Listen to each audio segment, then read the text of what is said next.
আন্তর্জাতিক অঙ্গনে এবারও বাংলাদেশের পতাকা বাহক বসুন্ধরা কিংস। তবে এবার প্রতিযোগিতা বদলেছে।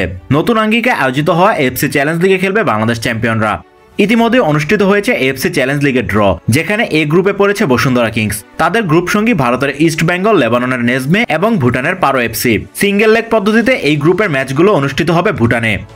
আগমনের পর থেকে বাংলাদেশের ঘরোয়া ফুটবলে একচ্ছত্র আধিপত্য বসুন্ধরা কিংসের, যার কারণে গেল কয়েক বছর ধরে আন্তর্জাতিক অঙ্গনে বাংলাদেশের পতাকা বহন করে ক্লাবটি। তবে ঘরোয়া ফুটবলের মতো এখনো প্রত্যাশিত সাফল্য অর্জিত হয়নি। তাই এবার এফসি চ্যালেঞ্জ কাপে ভালো করতে মরিয়া ছিল বাংলাদেশ চ্যাম্পিয়নরা।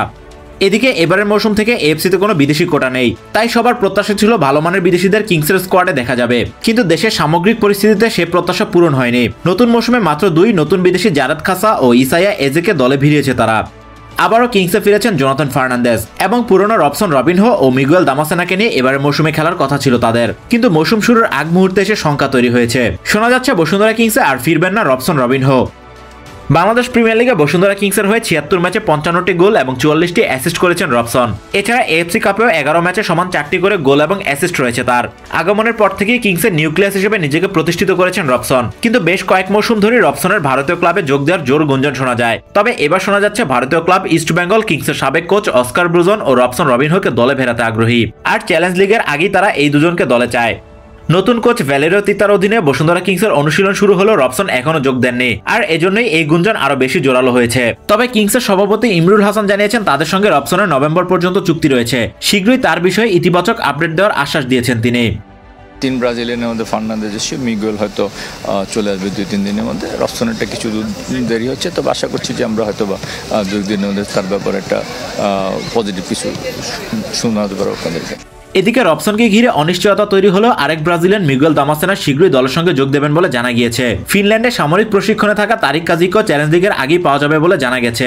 এর সঙ্গে দলশক্তি বাড়াতে আরও 3 বিদেশিকে লোনে দলে নিয়েছে বসুন্ধরা কিংস ম্যানেজমেন্ট। আক্রমণ ভাগে শক্তি বাড়াতে মোহামেডান থেকে বসুন্ধরা কিংসে যোগ দেবেন সুলেমান দিয়াবাতে। বাংলাদেশের ঘরোয়া ফুটবলের গোল মেশিন হিসেবে পরিচিত তিনি, তাই আন্তর্জাতিক মঞ্চে বসুন্ধরা কিংসের অন্যতম বড় ভরসা হতে যাচ্ছেন তিনি। এখন পর্যন্ত মোহামেডানের হয়ে বাংলাদেশ প্রিমিয়ার লিগে 96টি ম্যাচ খেলেছেন দিয়াবাতে, করেছেন 77টি গোল এবং 28টি অ্যাসিস্ট। এছাড়া স্বাধীনতা কাপ ও ফেডারেশন কাপেও নিজের ঝলক দেখিয়েছেন তিনি। এর আগে দক্ষিণ আফ্রিকা ও ভিয়েতনামের লিগে খেলেছেন অভিজ্ঞ এই স্ট্রাইকার। তাই এএফসি চ্যালেঞ্জ লিগে তার উপর ভরসা করছে বসুন্ধরা কিংস। এদিকে রক্ষণে শক্তি বাড়াতে ফর্টিস এফসি থেকে উজবেক ডিফেন্ডার জাসুর জুমায়েভকে দলে নিয়েছে কিংস। গত মৌসুমে ফর্টিসের হয়ে 17টি ম্যাচ খেলেছেন তিনি, রক্ষণ সামলে একটি গোলও করেছেন। এর আগে উজবেকিস্তানের লিগ ও উজবেক অনূর্ধ্ব 23 দলে খেলেছেন তিনি। এছাড়া আইভরি কোস্টার চার্লস দিদিয়ার এবারও বসুন্ধরা কিংসের হয়ে খেলবেন। গত মৌসুমে কিংসের হয়ে এফসি কাপে খেলেছেন তিনি। এরপর দ্বিতীয় লেগে বাংলাদেশ প্রিমিয়ার লিগেও খেলেছেন। তবে নতুন মৌসুমে তার সঙ্গে চুক্তি নবায়ন না করলেও তাকে এফসি চ্যালেঞ্জ লিগের জন্য আবারও দলে নিয়েছে কিংস।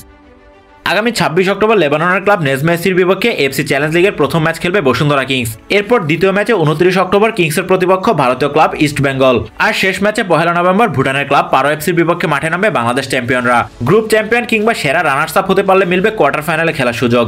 এর আগে আগামী 11 অক্টোবর মোহামেডানের বিপক্ষে চ্যালেঞ্জ কাপ দিয়ে ঘরোয়া মিশন শুরু করবে বসুন্ধরা। এরপর বাংলাদেশ প্রিমিয়ার লিগ শুরু হওয়ার কথা। তবে শেষ পর্যন্ত যদি রবসন রবিনহো দলে যোগ না দেন, তাহলে অন্তত প্রথম লেগ পর্যন্ত ঘরোয়া ফুটবলে তার বদলে নতুন কোনো বিদেশি দলে নেওয়ার সুযোগ পাবে না তারা। তাই এবার দেখার বিষয় রবসন রবিনহো ইস্যু কিভাবে সমাধান করে বাংলাদেশ চ্যাম্পিয়নরা। এদিকে রবসন রবিনহোকে বাংলাদেশ জাতীয় দলে খেলানোর একটা সম্ভাবনা তৈরি হয়েছে। তবে তার জন্য অন্তত এই মৌসুম পর্যন্ত তাকে বাংলাদেশের ঘরোয়া ফুটবলে খেলতে হবে। তাই সব মিলিয়ে এখন সবার নজর বসুন্ধরা কিংসের দিকে। সব সমস্যার সমাধান করে রবসন রবিনহোকে তারা আবারও দলে ফেরাতে পারে কিনা সেটাই এখন দেখার বিষয়।